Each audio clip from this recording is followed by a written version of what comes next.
नमस्कार। SBT news में आपका स्वागत है। पेश है 17 नवंबर गुरुवार दोपहर 3:15 बजे राजस्थान की 15 बड़ी खबरें। सबसे पहले एक नज़र डालते हैं आज के हेडलाइंस पर। दूसरे शहर में कर रहे हैं पढ़ाई तो सरकार देगी 2,000 रुपये प्रति माह। राशन की पोस मशीन में होगा नवाचार। ऊँट पालने के लिए 10,000 रुपये देगी सरकार। 4 बड़े जलाशयों के लिए काटेंगे 1.5 लाख पेड़। और पहाड़ों पर बर्फबारी से मैदान में बढ़ने लगी सर्दी। और अब खबरें विस्तार से।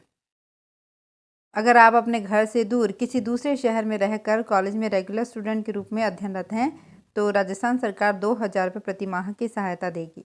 सामाजिक न्याय एवं अधिकारिता विभाग की अम्बेडकर डीबीटी योजना के तहत 5,000 कॉलेज विद्यार्थियों को 2,000 रुपये प्रति माह 10 महीनों के लिए मकान किराए के लिए वाउचर के रूप में दिए जाएंगे। इसके लिए विद्यार्थी 15 दिसंबर तक आवेदन कर सकते हैं। राशन की दुकानों पर पोस मशीनों में होने वाली नेटवर्क की समस्या का जल्द समाधान होने वाला है। राशन डीलर्स को अब 4G की मशीनें मिलेंगी। इससे नेटवर्क की समस्या का हल और काम में भी तेजी आएगी। अब तक राजसमंद जिले में नाथद्वारा ब्लॉक के 158 पोस मशीनों को बदला जा चुका है, जबकि शेष मशीनों को दिसंबर माह के अंत तक बदला जाएगा। डीलर पोस मशीनों में फीडिंग के बाद ही राशन वितरित करते हैं। राजस्थान सरकार ने ऊँटों के संरक्षण के लिए उष्ट संरक्षण योजना की शुरुआत की थी। अब राज्य सरकार ने इस योजना का 14 नवंबर को फिर से अनुमोदन किया है। योजना के अंतर्गत पशु चिकित्सक की ओर से मादा ऊँट एवं उसके बच्चे के टैग लगाकर पहचान पत्र देने के बाद ऊँट पालक को 5,000 रुपये दिए जाएंगे। फिर बच्चे के 1 साल का होने पर दूसरी किश्त के रूप में 5,000 रुपये और मिलेंगे। ये राशि ऊँट पालक के खाते में डाली जाएगी।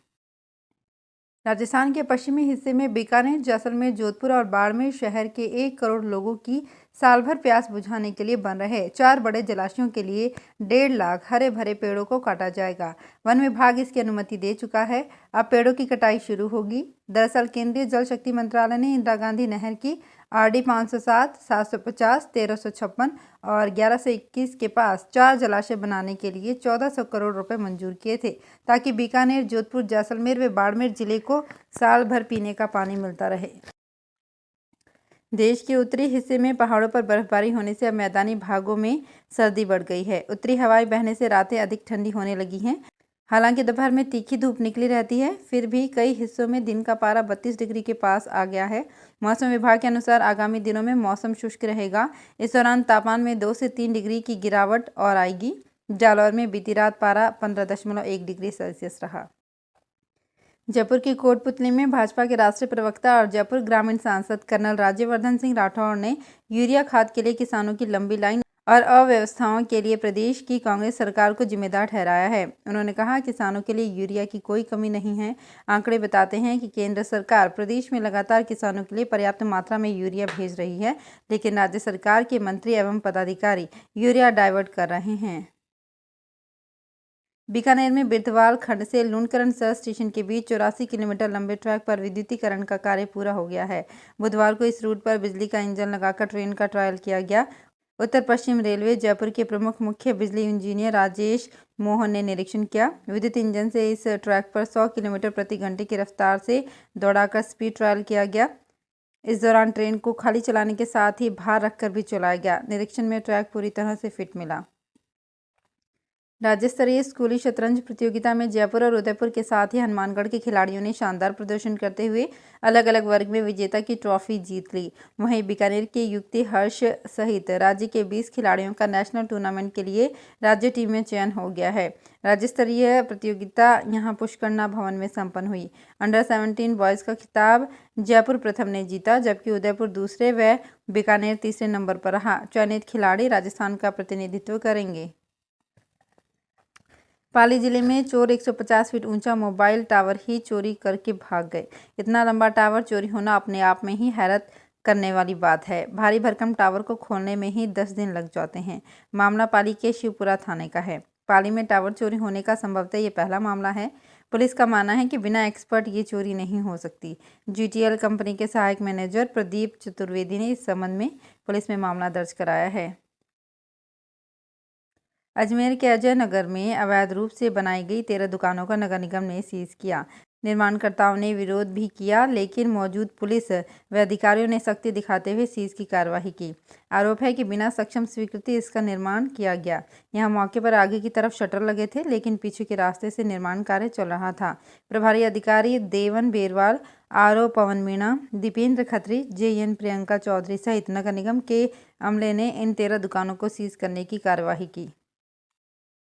दिल्ली पुलिस क्राइम ब्रांच ने बड़ी कामयाबी हासिल करते हुए एक ऐसे शातिर गिरोह का पर्दाफाश किया है जो प्रवर्तन निदेशालय का फर्जी समन बनाकर नामी कंपनियों के मालिकों से बड़ी रकम वसूलता था।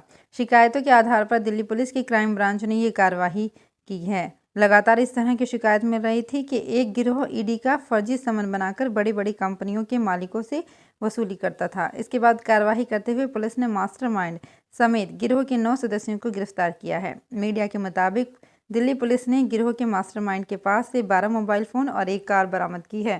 पुलिस अब मोबाइल फ़ोन कॉल डिटेल और उसके नंबर के आधार पर अन्य बदमाशों को भी गिरफ्तार करने की तैयारी कर रही है। राजस्थान के सरकारी स्कूलों में बोर्ड परीक्षा परिणाम निर्धारित मापदंड से कम रहने पर राज्य के 619 संस्था प्रधानों को माध्यमिक शिक्षा निदेशालय की ओर से कारण बताओ नोटिस जारी किए गए हैं। इनमें 21 संस्था प्रधानों को 12वीं का परीक्षा परिणाम तथा शेष 598 संस्था प्रधानों को 10वीं बोर्ड में स्कूल का परीक्षा परिणाम निर्धारित मापदंड से न्यून रहने पर कारण बताओ नोटिस दिए गए हैं। संस्था प्रधानों को 15 दिन में नोटिस का जवाब देना है। संतोषजनक जवाब नहीं होने पर विभागीय कार्यवाही की चेतावनी दी गई है। राहुल गांधी की भारत जोड़ो यात्रा का राजस्थान रूट अभी तक फाइनल नहीं हो पाया है। गुर्जर नेता विजय सिंह बैंसला ने चेतावनी दी कि वे भारत जोड़ो यात्रा को राजस्थान में घुसने नहीं देंगे। इस चेतावनी को देखते हुए कांग्रेस नेता यात्रा के रूट चार्ट पर पुनर्विचार कर रहे हैं। उधर यात्रा की जिम्मेदारी किसके कंधे पर रहेगी, ये अभी तक प्रश्न बना हुआ है। इस बीच मुख्यमंत्री अशोक गहलोत की इस यात्रा की कमान संभालने की बात सामने आ रही है। बीकानेर नगर निगम क्षेत्र के वार्ड संख्या 5 में 25 नवंबर को होने वाले उपचुनाव के लिए चुनावी मैदान में उतरी भाजपा और कांग्रेस प्रत्याशियों ने घर घर दस्तक देनी शुरू कर दी है।